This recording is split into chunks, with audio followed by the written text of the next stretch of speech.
Hey, I wanted to talk about familiar spirits real quick too. This is really deep because anybody who doesn't understand their parents' sins and they don't understand the darkness that entrapped their parents is destined to be the conduit of familiar spirits. That's why playing willfully stupid only looses the generational curses to your children. I want to talk about Hebrews 12 here. It says, this is the Amplified Version again too. Therefore, since we are surrounded by such a great cloud of witnesses who by faith have testified to the truth of God's absolute faithfulness, stripping off every unnecessary weight. There again, that's a good one for overeaters, right? Or gluttons given to appetite, who don't put a knife to their throat with the glutton king whose heart isn't with them. Sorry, a little deviation there. Stripping off every unnecessary weight and the sin which so easily and cleverly entangles us, let us run with endurance and active persistence the race that's set before us, looking away from everything that distracts us and focusing our eyes on the one who saved us and keeping that salvation near to us. I might read some more of that, but I want to just talk about a little of these texts that I'm having with different people here. So there is a wide path that many are on. And when you know babies have no walls or spiritual resistance against demons. That's why they're the perfect way that God invented for us to break the generational curse if we don't give our kids the law and just oppress them with false authority to shut up and sit down, which most parents do, sadly, because they don't want to understand their own soul. And what kids do is they put a microphone on the demonic activity in the parent's soul. And any parent that hasn't understood that demonic activity will just oppress and shut down the gift of God in their children. And we can only pass from life unto death because we actually love the kind of love that Jesus talks about all through, and the whole New Testament, but the Bible in general talks about the true love of God, which is washing feet, taking grave clothes off, not pointing the finger, loosing the bands of wickedness. Can you do that with your kids if you don't understand your own wickedness? No. If you haven't put away childish thinking yourself and speaking like a child and acting like a child, you can forget it. Your kids will be your victims, just like you were your parents' victim. So some people are really happy with all their childish little bad attitudes, right? Because attitudes are spirits. So a lot of people love the power of bad attitudes, vengeance, bitterness, hatred. Just watch a kid. You can understand the whole school of the spirit watching any carnal kid walk through their day. Little children have to be saved all the time because they're speaking the devil's native language, right? I'm not going to get what I need. I need this, I need that, right? They're unbelievers that are terrified, that are total control freaks trying to get what they need, right? So they're speaking the devil's native language. That's what it says. You are of your father, the devil. His works, the Luciferian who accuses. They accuse their parents all the time of not doing it right their way. You are your father, the devil. His works will you do. When he speaks in lies, and he speaks his own native language. So that's, if you want to understand the spiritual realm, it can all be seen right there. So if we're trying to wash our hands of love's obligation and putting away childish thinking, we won't feed anybody with understanding because we don't want to understand our soul. It's so much easier to just backbite, be offended, bitter, critical, right? Fault finding, We'll just make it a flesh and blood battle just like mom and dad did, right? So a lot of kids just don't want the responsibility to love either, right? And that's why, again, kids can be your salvation if you see the school of the Spirit in them. Because we're either going to get bitter or we're going to go to school. Even though there's a couple things that people told me today. One of them was telling me about this cooking show. It's called Chopped. And this guy came on and he said, I'm never a bad loser. When I don't win, I learn. That's deep.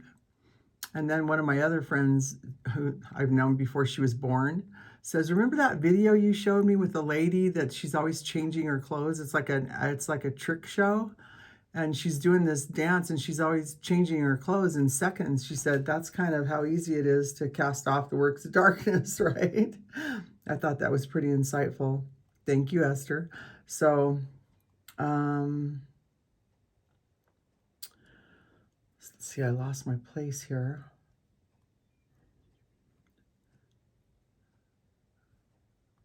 So bad attitudes are spirits. Just like in a plane, the altitude, the attitude, there's a flying term called attitude too. You can see a lot in that too, because attitudes are spirits. They're the demonic beings that are roaming the earth, that are whispering in our ear.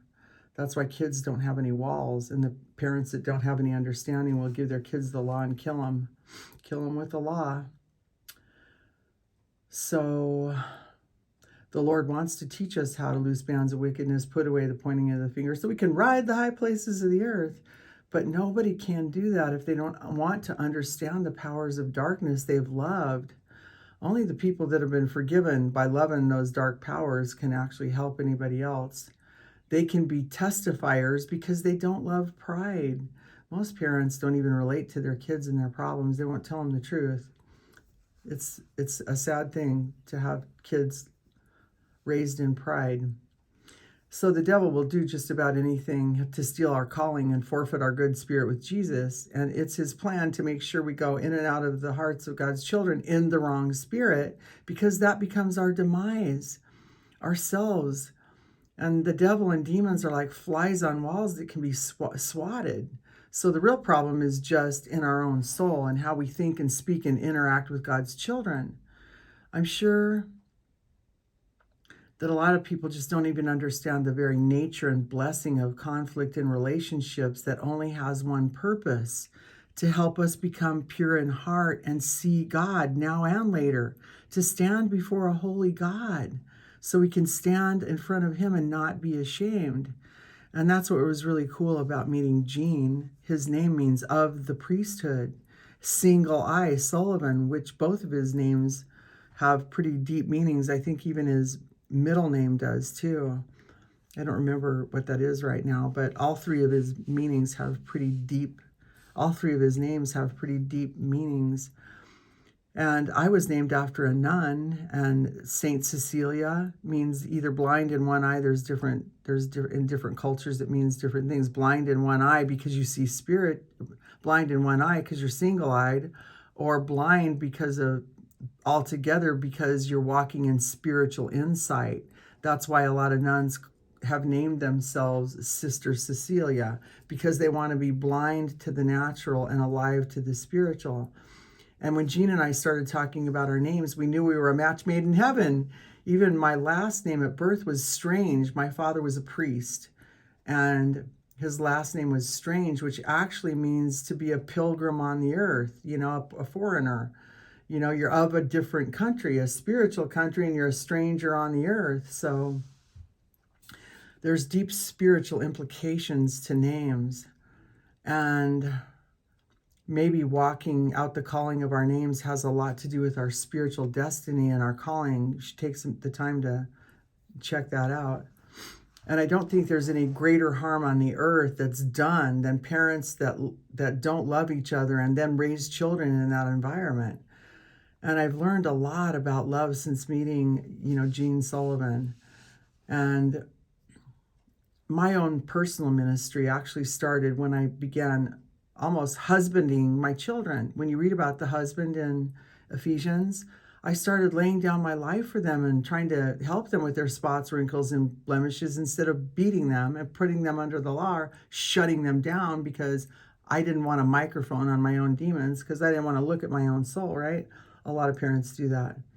But they have an angel. I finally realized, what if my children are God's children and they have an angel who's a court reporter? Maybe I should actually care. Maybe they have a destiny that I'm playing into, and maybe I should really care about their destiny that I'm playing into.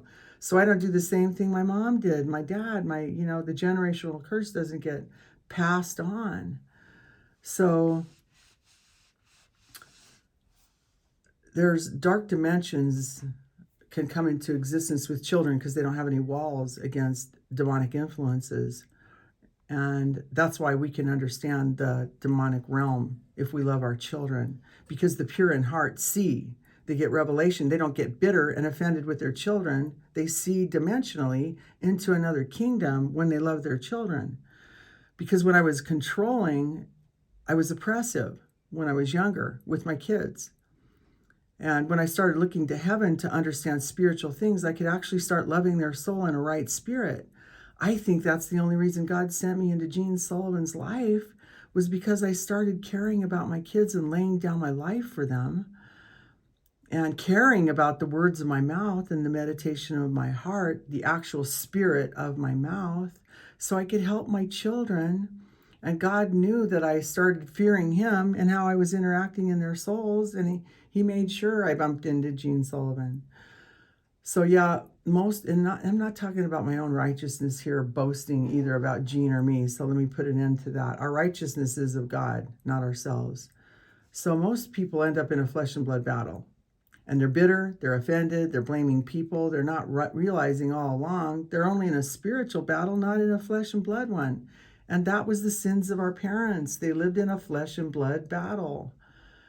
And people are in love, Jesus said, with the power of darkness. Men love darkness. It's a love affair. They love the powers of being vengeful, hateful, looking down on people, being bitter, critical, fault-finding. They love the power of damning people for the logs in their eye. Why they just not look at the twig, which really is the log in their own. So darkness becomes user-friendly, right? And we let darkness jump in our skin because of the payoff of I don't have to love. That's what the righteousness of the Pharisees was, washing their hands of the obligation to love. Jesus popped down on the earth, and he showed a path that was much greater than the path of the law, which is the law of the spirit of life and brotherly love. They put him to death because of that, right? They slandered him, mocked him, and hated him because they wanted to wash their hands of love's obligation, because it's so evil to love your brother, right? No, the reason it's because it's evil is because you have to understand your own soul, and who wants to look in the mirror? That's what makes it evil. So it's all a love affair. And until we actually get forgiven for the powers that we've loved and understand what they did for us, we're not going to really go into the school of spirit very well. And the cup of bitterness will be ours. We'll win the cup.